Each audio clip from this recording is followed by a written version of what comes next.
Hi hello నమస్తే, నేను మీ తరిమలరాజు. అంతర్జాతీయ క్రికెట్ బెట్టింగ్ ముఠాని అనంతపురం జిల్లా పోలీసులు అరెస్ట్ చేశారు. ఫిలిప్పైన్స్ కేంద్రంగా ఆన్లైన్ గేమింగ్ నిర్వహిస్తున్న గ్యాంగ్పై నిఘా పెట్టిన పోలీసులు ఎటకేలకు ముఠాని అరెస్ట్ చేశారు.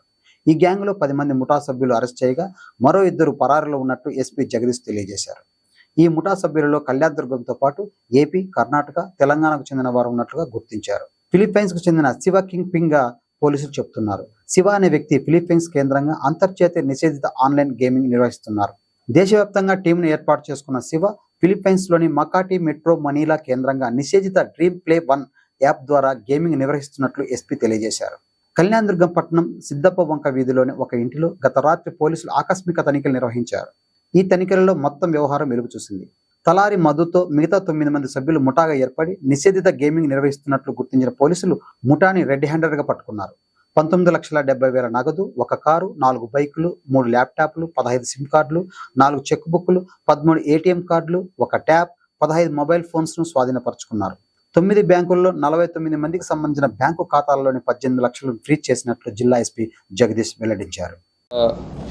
Inter state and international linkage ఉన్నటువంటి ఒక క్రికెట్ బెట్టింగ్ గ్యాంగ్ని మనము బస్ట్ చేయడం జరిగింది.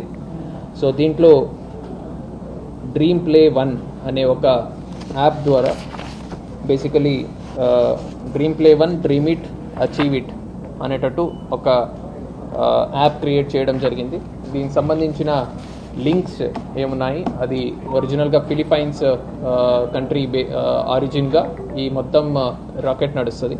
సో దీంట్లో మనము ఒక 19,70,000 ఆల్మోస్ట్ 20 lakh రూపీస్ మనము క్యాష్ చేయడం, ఒక కారు, ఒక 4 బైక్స్, ఒక 3 laptops, 15 SIM cards, 4 check books, మరి 13 ఏటీఎం కార్డులు, ఒక 15 మొబైల్ ఫోన్స్ సీజ్ చేస్తూ, ఇది మాత్రం కాకుండా ఒక 9 బ్యాంక్స్లో 49 మందికి సంబంధించినటువంటి 18,20,000 రూపీస్ అమౌంట్ కూడా మనము ఫ్రీజ్ చేయడం జరిగింది. So total value of 60 lakhs worth ఉన్నటువంటి మెటీరియల్స్ మనము క్యాష్ ఫ్రీజ్ ఉండొచ్చు, మిగతా మెటీరియల్స్ రూపంలో మనం సీజ్ చేయడం జరిగింది. ఇంకా డీటెయిల్స్లోకి వెళ్తే ఒక 10 మెంబర్ గ్యాంగ్ ఇక్కడ లోకలీ ఆపరేట్ చేసేవాళ్ళు. అది కాకుండా అతను శివ అనే ఒకతను రాయలసీమ రీజన్ అతనే, బట్ ఫిలిప్పైన్స్లో ఉంటాడు. సో వీళ్ళు అందరూ కలిపి ఆపరేట్ చేస్తారు. సో ఇక్కడ లోకల్లో తలారి మధు అనే ఒక వ్యక్తి కళ్యాణదుర్గం సంబంధించిన అతను, వాళ్ళు ఈ శివ అనే ఫిలిప్పైన్స్ అతనితో ఇనిషియల్గా ఫ్రెండ్షిప్ ఏర్పడుతుంది.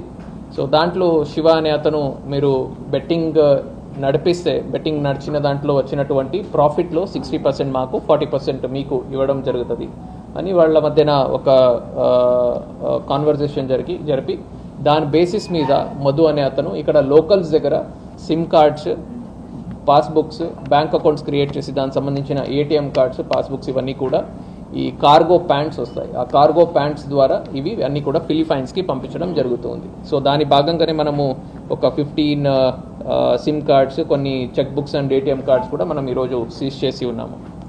సో ఇవి వాడి ఇళ్ళు అన్ని సైబర్ నేరాలకు ఉండొచ్చు, బెట్టింగ్ ఉండొచ్చు, కెసినోకి ఉండొచ్చు, ఇట్లాంటి అన్నిటికీ కూడా ఈ పాస్బుక్స్, ఈ సిమ్ కార్డ్స్ని వాడి వాళ్ళు ఆపరేట్ చేయడం జరుగుతుంది. ఈ శివ అనే అతను ఈ డ్రీమ్ ప్లే 1 ఏముంది, ఈ యాప్ సంబంధించి లింక్స్ అది పంపిస్తాడు. సబ్సిక్వెంట్గా మధు అనే అతను మిగతా లోకల్లీ ఉన్నటువంటి హెడ్స్కి వాళ్ళకి లింక్స్, పాస్వర్డ్స్ ఇవన్నీ కూడా డీటెయిల్స్ వాళ్ళకి కమ్యూనికేట్ చేయడం జరుగుతుంది. దాని ద్వారా వీళ్ళు లోకల్గా బెట్టింగ్ అది నడిపిస్తూ ఉన్నారు. సో మనం ఇప్పుడు ఒక కళ్యాణదుర్గం సంబంధించిన ఒక 6 మెంబర్స్ని మనం అరెస్ట్ చేయడం జరిగింది. ఒకరు ఏలూరుకి సంబంధించిన వాళ్ళు, ఒక 2 తెలంగాణకి సంబంధించిన వాళ్ళు, ఒకరు విజయవాడకు సంబంధించిన వాళ్ళు, ఇంకొకతను కర్ణాటక అతను అబ్స్కాండ్ ఉన్నాడు, అండ్ ఈ శివ అనే అతను కూడా ఫిలిప్పైన్స్లో అబ్స్కాండ్ ఉన్నాడు. సో వీళ్ళని కూడా మనము అరెస్ట్ చేయడం జరుగుతుంది. సో ఇది మనకు ఐపీఎల్ సంబంధించి నడుస్తున్నటువంటి ఈ బెట్టింగ్ మీద మనం వర్కౌట్ చేసినప్పుడు మనం ఈ ఆపరేషన్ క్యారీ అవుట్ చేయడం జరిగింది. సో అన్ని ఈ యాంటీ సోషల్ యాక్టివిటీస్ ఏమున్నాయి, బెట్టింగ్ ఉండొచ్చు, గ్యాంబ్లింగ్ ఉండొచ్చు, మట్కా ఉండొచ్చు.